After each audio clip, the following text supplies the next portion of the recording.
Welcome back, everyone, to the deep dive. This time, we're taking a look at something pretty heavy. Expert speaker. I think maybe you can introduce this one a bit. Sure. So this week you sent over part one of Kant's groundwork of the metaphysics of morals. Yeah, Kant. So he's kind of a big deal in philosophy, right? Oh, absolutely. He's considered one of the most important thinkers of the Enlightenment. And the groundwork, that's like one of his most famous works. It's where he lays out his whole moral philosophy. Okay, so no pressure then. So what's he trying to do in this book? Like, what's the big question he's wrestling with? Well, in a nutshell, Kant is trying to figure out what makes something morally good. Like, what's the foundation of morality? Okay, that makes sense. I mean, we all want to be good people, right? So figuring out how to do that seems pretty important. But, like, how does he go about answering that question? Well, that's where things get really interesting. See, Kant starts off by challenging a very common assumption. Most people think that morality is all about maximizing happiness, right? Like, do things that make you feel bad and avoid things that make you feel bad. Yeah, that seems pretty intuitive. Like, who doesn't want to be happy? Exactly. But Kant says, hold on a second. What if happiness isn't actually the best guide for morality? What if someone could be happy while doing terrible things?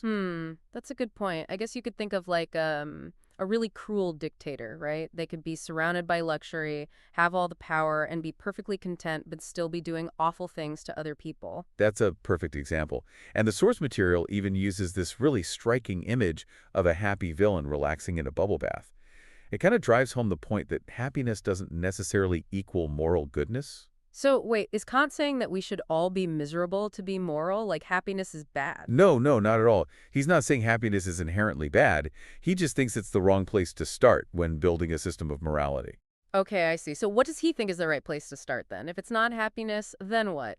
This is where he introduces his concept of goodwill. Goodwill, like just wanting good things for people. It's more than that. It's about acting from a sense of duty, even when it's hard, even if it doesn't make us happy. Okay, I think I need an example. Sure. So imagine you find a wallet on the street, full of cash, Jackpot. right? Your first instinct might be, hey, this is my lucky day. But acting from goodwill would mean returning the wallet, even if it means missing out on all that cash.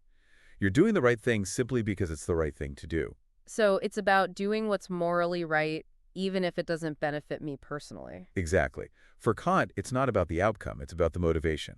If you only do something good because you're hoping for a reward or to avoid punishment, that kind of diminishes the moral value of the action, you know? Okay, I think I'm getting it. So it's not about feeling good, it's about doing good. Right. And this is a really radical idea because it really challenges our normal way of thinking about morality. Like, most of us are kind of programmed to seek pleasure and avoid pain, right? But Kant is saying that's not enough.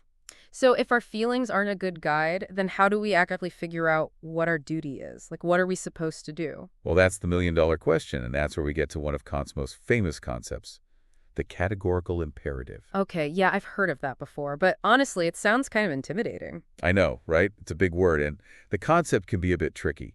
But basically, you can think of it as like a moral test you can use for your actions, like a way to figure out if what you're doing is right or wrong. Okay, I'm intrigued. So how does this test work? Basically, it's like asking yourself, would I want everyone to act this way in this situation? So, like, if everyone found a wallet and kept it, would that be a good thing? Exactly. If the answer is no, then the action probably fails the categorical imperative test. That makes sense. So it's about acting in a way that you could universalize, like make it a rule for everyone. Right. Kant believed that morality has to be based on principles that can apply to everyone, not just to you in this one specific situation. Okay, my brain is starting to hurt a little bit, but I think I'm following you. So this categorical imperative, is that something we're going to get into more, later on? Oh, absolutely. This is just scratching the surface. There's so much more to unpack here. And luckily, you have a lot more source material for us to explore. Okay, so this categorical imperative thing, I kind of get it, but I also kind of don't. Like, how do you actually use it in real life? It still feels kind of abstract to me. Yeah, I get that. It can definitely be a little tough to wrap your head around. Um, well, first off, it's important to know that Kant actually gives us a few different ways to think about the categorical imperative. He calls these formulations. They're all kind of getting at the same basic idea, but from slightly different angles. Okay, so different ways of saying the same thing. Can you give me an example of one that maybe makes a little more sense? Sure. So one formulation that a lot of people find helpful is this. Act in such a way that you always treat humanity, whether your own person or the person of any other, never simply as a means, but always at the same time as an end. Whoa, okay. That's a lot to unpack. What does it even mean to treat someone as an end?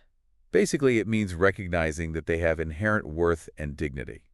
It means not using them as just a tool to get what you want.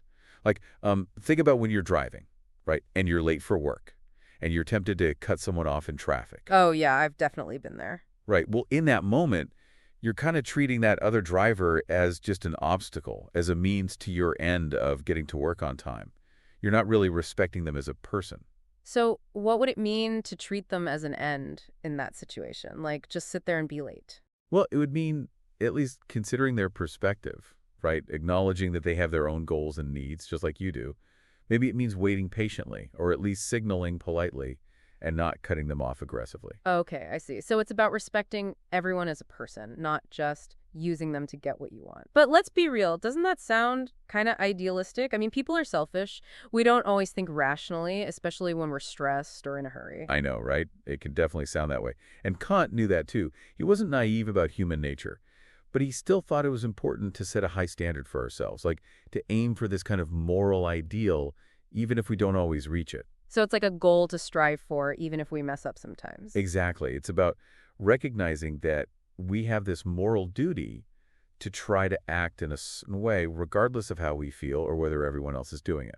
Okay, that makes sense. It's like a moral compass that can help us figure out what to do in those tricky situations where there's no easy answer. But, okay, I have another question. What about duty? We talked about that earlier, and it seemed really important to Kant, but I'm still not totally clear on what he means by act from duty. Ah, yeah. Duty's a big one for Kant. It's basically the idea that we should do what's right because it's the right thing to do, not because we feel like it or because we expect some kind of reward. So, like, even if it's hard or inconvenient. Right. Even if we'd rather be doing something else. Think about, like, I don't know, helping a friend move, right? You might not be super excited about spending your Saturday hauling boxes, but if you promise to help, then you kind of have a duty to do it, even if you'd rather be doing something else. Okay, I think I'm getting that. So it's about putting your moral obligations ahead of your own desires. But what about your situations where you have like competing duties? Like what if you promise to help your friend move, but then your family needs you at the same time? How do you choose which duty is more important? That's a really good question. And honestly, that's where things can get really complicated. Kant recognized that these kinds of conflicts can happen, and he doesn't give us any easy answers. But he would say that we have to use our reason to try to figure out which duty is stronger in a particular situation. So it's not like he gives us this list of rules to follow. We have to actually think things through for ourselves. Right. It's about applying the principles of the categorical imperative and then using our best judgment to make a decision. It can be tough, but Kant believed that this kind of moral reasoning was essential for living a good life. Like, it's what makes us truly free and responsible moral agents. Okay, I gotta say, this whole duty thing is making me rethink a lot of stuff, but I still have so many questions about how this all actually works in, the real world. Like, how do we take these abstract ideas and apply them to all the messy situations we face every day? You and me both. But hey, that's why we're here, right? And luckily, you have more source material for us to dive into, so hopefully we can start to answer some of those questions. So, wow, this whole categorical imperative duty thing, it's a lot. But I think I'm starting to see how it all fits together. Like, it's not just about following rules blindly, right? It's about understanding why those rules exist in the first place and using your reason to figure out what's truly the right thing to do. Exactly. And, Kant was really big on this idea of autonomy, like being able to make your own decisions based on reason, not just blindly following what other people tell you to do. Yeah, that makes sense. It's like you have the power to choose, but with that power comes responsibility, right? You have to think things through for yourself. But okay, so let's say I'm on board with this whole Kant thing. Like, I want to try to live a more moral life using reason and all that, but where do I even start? It all still feels a little, I don't know, theoretical. Well, Kant wouldn't give you a step-by-step guide, like a list of rules to follow in every situation. He thought that figuring out the right thing to do was an ongoing process. It's something we have to keep working at. Okay, so no easy answers, but what about the categorical imperative? Can we use that to help us make decisions in real life? Absolutely. Like, let's say you're at work, and you're tempted to take credit for an idea that one of your colleagues came up with. Yeah, that wouldn't be cool. Right. So think about it in terms of the categorical imperative. Would you want everyone to steal ideas from their coworkers? Would that make for a good work environment? No way. It would be total chaos. Exactly. So taking credit for someone else's work, that fails the categorical imperative test.